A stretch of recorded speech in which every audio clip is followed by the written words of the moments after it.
Hi everyone and welcome to the weekly update with me, Richard Perry, market analyst at Handtech Markets. Each week I take you through the key events I believe will be driving your investments. Now, moving into this last week of the trading year, we're starting to see a little bit of quiet activity certainly on the forex markets, and maybe the thin volumes will start to affect on the equity markets as well.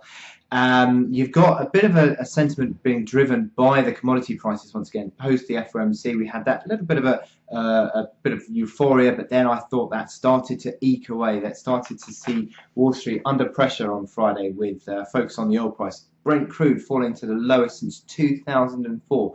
I think that's a big focus for the market, and certainly seems to be what it was on Friday. Strange bit of a bounce, I think, in European trading on Monday morning. It depends how far this can go, but I'm not entirely convinced about the rally that we're getting at the moment, and as to whether it can continue.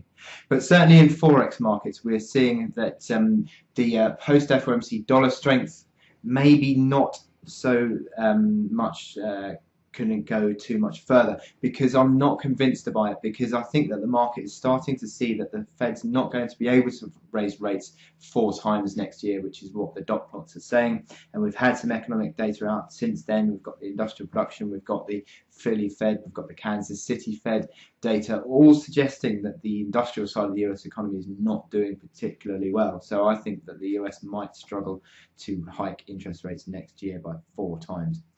But I think that subsequently could mean a bit of volatility coming into the start of next year. But certainly the FX markets are set up at the moment where certainly for euro dollar anyway, is sort of supported above that 108.10 mark. And we could see a bit of a range developing. It's not entirely on rally territory quite yet, but certainly that support is holding. Now for cable, it's sort of different story really. We're seeing cable under pressure to the downside continuing. The dollar remains strong against sterling, and that's pulling cable lower. And I think any rallies we get on cables continue to be a chance to sell. I think 150 to 151 would be ideal, probably. Now, in terms of dollar yen, we're seeing more of a choppy sideways move. We had a sharp but downside bearish engulfing pattern on Friday, which sort of took the outlook neutral once again. I think that's going to continue to be the case. I think there's a big pivot level at 122.20 as well. Just currently trading below that, I think that's going to continue to remain in place as a big trading indicator. And the Aussie has rallied slightly on Friday and a little bit today, but I think this big top pattern, this big head and shoulders top pattern completed below 71.70, I think gives us some nice bit of downside potential there. I think that we're going to get a little bit of a rally that's a chance to sell on the Aussie. So for equity markets, for the indices, well, we're seeing, as I said, markets moving around. I think the commodities story.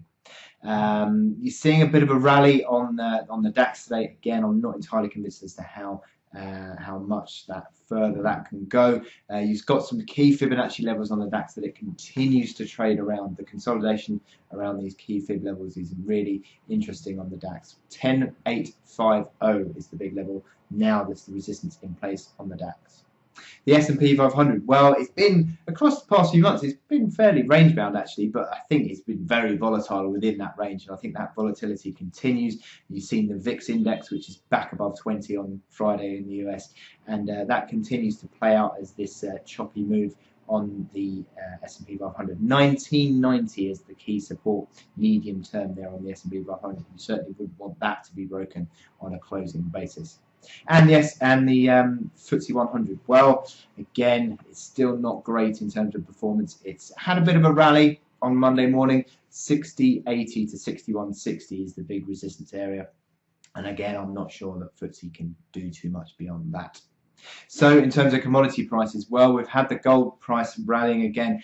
It's not having too much of selling pressure coming through, even though on the medium-term basis, all the trends have remained negative. Not an enormous amount of selling pressure, and I'm just wondering about this one at the moment. Even though I think that still there's a big amount of overhead supply between 1077 and 1098. Just not entirely convinced by this downside pressure at the moment, even though these trends are still negative and the momentum remains negative. But for the oil price, well, that's the big story, isn't it? That's the one that continues to fall away. WTI is still actually holding on to its 2008-2009 lows, around 32.40. but the Brent crude price has broken and it doesn't look great, does it? Rallies continue to be sold into. The bulls cannot get anywhere near this at the moment, and the downside probably is still intact. So for the rest of this week, well, we've got the economic calendar, which again I said is fairly bare. Not a great deal going on. Eurozone confidence on Monday afternoon, not really a great driver of the market.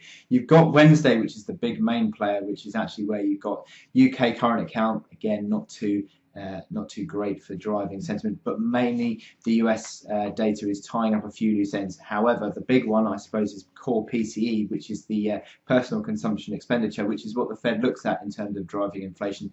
Again, not expected to pick up from that 1.3%, but certainly at the moment we're looking out for the Michigan sentiment tying up that loose end, and also the new home sales. Again, not too much to be driving. So in the final week before Christmas, we get a few bit of data points, but I don't expect them to create too much more volatility. I think the volatility will be driven by the thin markets, and will be obviously at the moment in a little bit of rally mode on the equities, but I'm not sure it's going to continue. So I wish you good luck for your Christmas trading, and I will speak to you again in the new year. Thank you very much.